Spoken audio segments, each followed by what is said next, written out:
Hello friends, welcome back to our channel. Government of India కింద పనిచేస్తున్నటువంటి telecom department నుండి ఒక మంచి నోటిఫికేషన్ అయితే రిలీజ్ కావడం జరిగింది. ఈ నోటిఫికేషన్ ద్వారా టెలికామ్ అసోసియేట్ ఉద్యోగాలను అయితే రిక్రూట్మెంట్ అయితే చేస్తున్నారు. మీరు కనుక ఈ ఉద్యోగాలకు సెలెక్ట్ అయినట్టయితే 75,000 వరకు జీతం అయితే పొందొచ్చు. ఈ ఉద్యోగాలకైతే ఎటువంటి రాత పరీక్ష లేకుండా వీళ్ళైతే సెలెక్షన్ అయితే చేస్తున్నారు. మీ సర్టిఫికేట్ చూసి చిన్న ఇంటర్వ్యూ చేసి ఉద్యోగాలకైతే సెలెక్ట్ చేస్తారు. ఎటువంటి ఫీజు కూడా లేదు వీటికి అప్లై చేసుకోవడానికి.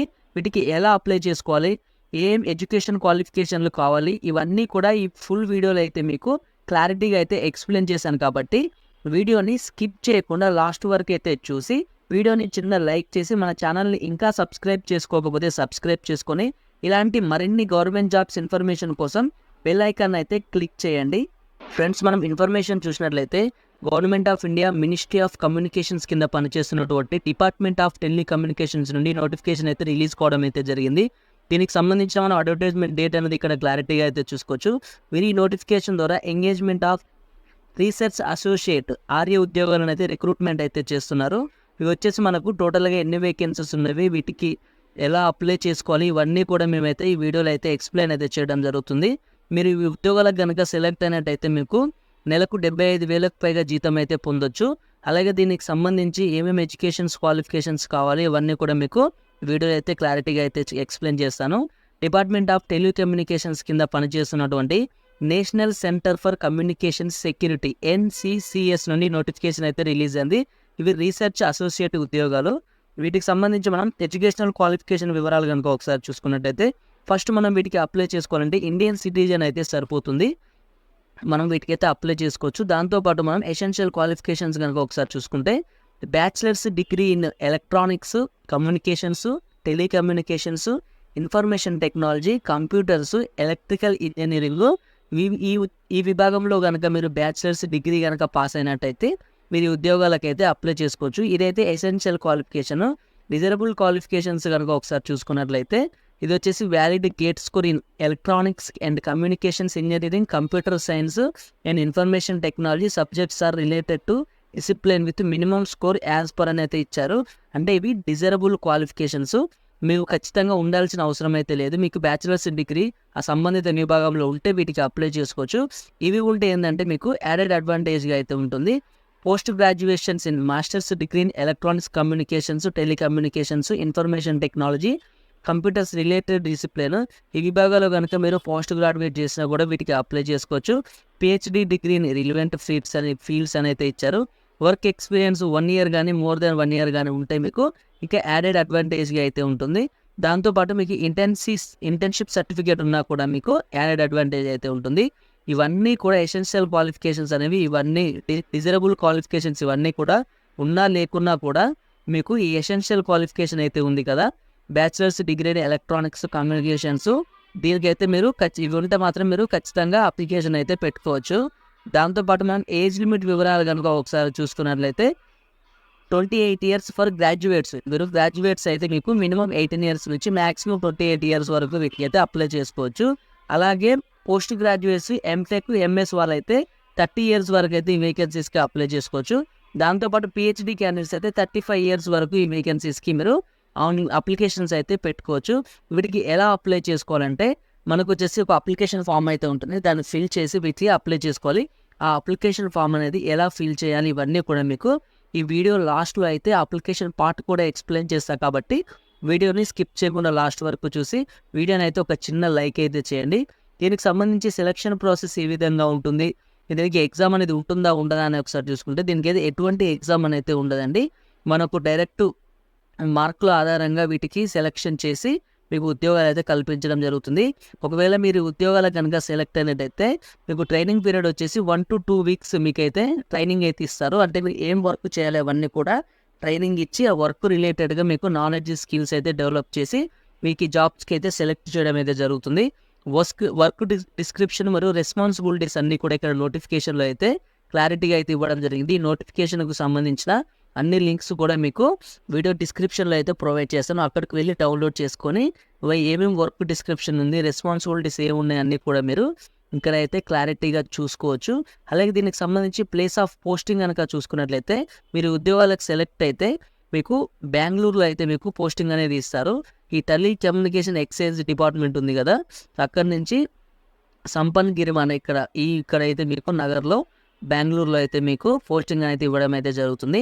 రెమ్యునేషన్ కనుక ఒకసారి మీరు గమనించినట్లయితే 75,000 అయితే మీకు ప్రతి నెల అయితే పొందొచ్చు. దాంతోపాటు ఎవ్రీ ఇయర్ మీకు 7,500 ఇంక్రిమెంట్ అయితే చేస్తామని అయితే చెప్తున్నారు. ఫస్ట్ ఇయర్ వచ్చేసి పర్ మంత్ 75,000, నెక్స్ట్ ఇయర్లో పర్ మంత్ వచ్చేసి మీకు 7,500 అయితే పెంచుతామని అయితే చెప్పడం అయితే జరుగుతుంది. లీవ్స్ వివరాలు కనుక ఒకసారి చూసుకున్నట్లయితే మీకు పర్ ఇయర్ 8 days లీవ్స్ అయితే వీళ్ళు ప్రొవైడ్ అయితే చేస్తామని చెప్తున్నారు. దాంతోపాటు గవర్నమెంట్ హాలిడేస్ ఇవన్నీ సండేస్ ఇవన్నీ పోగా మీకు ఎక్స్ట్రా 8 days లీవ్స్ అయితే ఇస్తామని చెప్తున్నారు. మీకు టీఏడిఏ ఇవన్నీ ఇవన్నీ కలుపుకొని మీకు 75,000 వరకు అయితే జీతం అయితే పొందొచ్చు.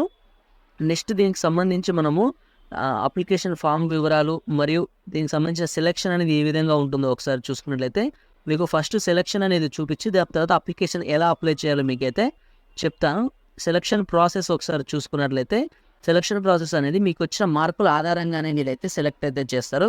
ఇంజనీరింగ్ గ్రాడ్యుయేషన్ స్టూడెంట్స్కి వచ్చేసి మీకు 40 మార్క్స్ మ్యాక్సిమం 40 మార్క్స్ అయితే ఇస్తారు. ఒకవేళ మీకు పిహెచ్డి ఉందనుకో ఒక 10 మార్క్స్ ఎక్స్ట్రా ఉంటుంది. పోస్ట్ గ్రాడ్యుయేట్స్ కనుకుంటే 5 మార్క్స్ ఎక్స్ట్రా ఉంటుంది. Next engineering graduate students institution ranks పరంగా అయితే మీకు 5 మార్క్స్ అనేది ఇస్తారు. ర్యాంక్స్ అనేది ఏ విధంగా ఉంటుందో ఇక్కడ NIRF ర్యాంకింగ్ సిస్టమ్ అనేది ఇక్కడ మీరు చూసుకోవచ్చు. గేట్ స్కోర్ కనుక మీకు ఉన్నట్టయితే వ్యాలిడ్ గేట్ స్కోర్ అంటే 15 మార్క్స్ అయితే కలపడం అయితే జరుగుతుంది. మీకు ఆ స్కోర్ అనేది ఏ విధంగా ఉంటుంది దాన్ని బట్టి మీరు ఇక్కడ ఆ మార్క్స్ అనేది మీకు కలపడం అయితే జరుగుతుంది. ఎక్స్పీరియన్స్ ఏ విధంగా ఉంది, ఇంటర్న్షిప్ ఏ విధంగా ఉందో అది చూసి మీకు ఇక్కడ 5 మార్క్స్ అయితే యాడ్ చేస్తారు. టోటల్గా సబ్జెక్ట్ స్కోర్ వచ్చేసి 18 మార్క్స్ ఉంటే మీకు 20 మార్క్స్కి అయితే ఇంటర్వ్యూ అయితే కండక్ట్ చేస్తారు. లాస్ట్లో ఇంటర్వ్యూ కండక్ట్ చేసి టోటల్గా 100 మార్క్స్కి అయితే ఈ సెలక్షన్ ప్రాసెస్ అయితే ఉంటుంది. దాంట్లో మీరు సెలెక్ట్ అయినట్టయితే మీకు ఈ ఉద్యోగాలకు అయితే ఇవ్వడం అయితే జరుగుతుంది. ఇప్పుడు మనం ఎలా అప్లై చేసుకోవాలో కనుక ఒకసారి ఈ వీడియోలో చూసుకున్నట్లయితే మీకు ఈ నోటిఫికేషన్లోనే మీకు ఈ పీడిఎఫ్లో ఎనెక్సర్ 1లో అయితే అప్లికేషన్ ఫామ్ అయితే ఇచ్చారు.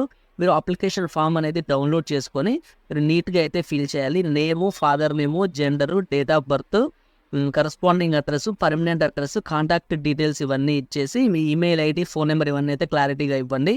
దాని తర్వాత అకాడమిక్ రికార్డు మీరు ఏ సబ్జెక్టులో ఏ డిగ్రీలో పాస్ అయ్యారో అవన్నీ కూడా ఇక్కడ మీకు క్లారిటీగా అయితే ఇచ్చేసి దాని తర్వాత మీకు ఒక పోస్ట్ గ్రాడ్యుయేషన్ కనుక ఉన్నట్లయితే దాన్ని కూడా ఇక్కడ క్లారిటీగా ఇచ్చేసి ఇంకేమన్నా మీకు ఎక్స్పీరియన్స్ ఉన్నట్లయితే ఇక్కడ క్లారిటీగా అయితే అన్నీ మీరు అప్లికేషన్ ఫామ్లో అయితే ఎంటర్ అయితే చేయండి. దాంతోపాటు మీకు ఇక్కడ ఇంజనీరింగ్ గ్రాడ్యుయేషన్ ఇన్స్టిట్యూట్ మీరు ఏ ఇన్స్టిట్యూట్లో పాస్ అయ్యారు, నెక్స్ట్ ఇంజనీరింగ్ పోస్ట్ గ్రాడ్యుయేషన్ ఏ ఇన్స్టిట్యూట్లో పాస్ అయ్యారు ఇవన్నీ కూడా ఇక్కడ నెంబర్ 9లో ఇచ్చేసి వ్యాలిడ్ గేట్ స్కోర్ ఎంత ఉంది, వర్క్ ఎక్స్పీరియన్స్ ఏముంది, ఇంటర్న్షిప్ డీటెయిల్స్ ఏమున్నాయి, అకాడమిక్ డిస్టింక్షన్స్ ఏమైనా ఉన్నాయా, key projects, papers, presentations, area of interest, additional information ఏమున్నా కూడా మీకు ఇక్కడ SR నో అనేది మీరు ఇక్కడ మొత్తం ఇచ్చేయాల్సి ఉంటుంది. ఇచ్చేసిన తర్వాత మీరు ఇక్కడ పైన నేమ్ రాసి, ఉదాహరణకి ఇక్కడ మీరు నేమ్ రాసి దాని కింద అయితే సిగ్నేచర్ అయితే చేయండి. సిగ్నేచర్ చేసి వాళ్ళకైతే పంపాలి. దాంతోపాటు మనం ఈ అప్లికేషన్ ఫామ్కి వచ్చేసి ఏమేమి డాక్యుమెంట్స్ అనేవి మనం అటాచ్ చేయాలో కనుక ఒకసారి చూసుకున్నట్లయితే 10th క్లాస్ మార్క్ షీటు మరియు mark sheet of engineering graduation, mark sheet of engineering post graduation ఒకవేళ ఉంటే, లేకపోతే gate score, documentary proof of CGPA, work experience, internship certificate, PhD certificate, any other document to support candidate applications అనేది అడిగారు. మీకు ఇవన్నీ ఏమైనా ఉంటే ఇవన్నీ కూడా అయితే ఇచ్చేసి ఆ ప్రతి ఒక్క ఆ డాక్యుమెంట్ మీద మీరైతే సెల్ఫ్ అటెస్టెడ్ అయితే చేయాల్సి ఉంటుంది. అంటే ఫస్ట్ మీ ఫుల్ నేమ్ రాసి దాని కింద మీరైతే సైన్ చేయాల్సి అయితే ఉంటుంది. మీరు ఇచ్చే ప్రతి దాని మీద కూడా మీరు సెల్ఫ్ అటెస్టెడ్ చేసి దానికైతే అటాచ్ చేయాల్సి ఉంటుంది. అటాచ్ చేసి మీరు దాన్ని ఎక్కడికి పంపాలో ఒకసారి మనం క్లారిటీగా చూసుకున్నట్లయితే అడ్రస్ అనేది మీకు ఇప్పుడు క్లియర్గా అయితే ఎక్కడికి పంపాలో అనేది చూపిస్తాను. అడ్రస్ వచ్చేసి మనకు బెంగళూరుకి అయితే పంపాల్సి అయితే ఉంటుంది. Application last date of receipt date ఒకసారి చూసుకున్నట్లయితే మనకు 17th జూన్ వరకు మీరు ఇక్కడికైతే అప్లికేషన్స్ అయితే ఇక్కడికైతే పంపాలి. ఎక్కడికి పంపాలో అనేది మీకు ఒకసారి అయితే క్లారిటీగా అయితే చూపిస్తాను. అడ్రస్ వచ్చేసి ADET SC and headquarters, ఒకసారి room number 301, national centre for communications security, 2nd floor, city telephone exchange department, సంపన్ గిరిరామ నగర్, బెంగళూరు. ఇక్కడికైతే మీరు పిన్ నెంబర్ వచ్చేసి 560027 ఇక్కడికైతే మీరు ఈ పోస్ట్ అనేది మీరు చేయాల్సి అయితే ఉంటుంది. ఈ బాక్స్లో అయితే మీకు కంప్లీట్ అడ్రస్ అయితే ఉంది. దాన్ని 2 అడ్రస్లో అయితే క్లారిటీగా రాసి మీరు ఇక్కడికైతే పంపాల్సి అయితే ఉంటుంది. ఇది ఫ్రెండ్స్ ఈ వీడియోలోని ఇన్ఫర్మేషన్ అయితే. మీకు ఈ వీడియోలో ఎలా అప్లై చేసుకోవాలి, ఈ నోటిఫికేషన్కి సంబంధించిన ఫుల్ డీటెయిల్స్ అన్నీ కూడా మీకు ఎక్స్ప్లెయిన్ అయితే చేశాను. టోటల్గా ఈ వేకెన్సీస్ వచ్చేసి మనకు 8 వేకెన్సీస్ అయితే ఉన్నవి. కాబట్టి మీకు ఇంట్రెస్ట్ ఉన్న వాళ్ళు ఎవరైనా కూడా ఈ వేకెన్సీస్కి అయితే అప్లై చేసుకోవచ్చు. కాంపిటీషన్ అనేది చాలా తక్కువగా అయితే ఉంటుంది కాబట్టి అస్సలు మిస్ చేసుకోకండి. ఈ వీడియో మీకు కాకపోయినా మీ బీటెక్ చేసిన ఫ్రెండ్స్కి అయితే ఉపయోగపడుతుంది కాబట్టి ఈ బీటెక్ బ్యాక్గ్రౌండ్ మీద నోటిఫికేషన్స్ వచ్చాయి చాలా తక్కువ. ఇలా వచ్చిన నోటిఫికేషన్ అయితే మీరు అస్సలు మిస్ చేసుకోకండి.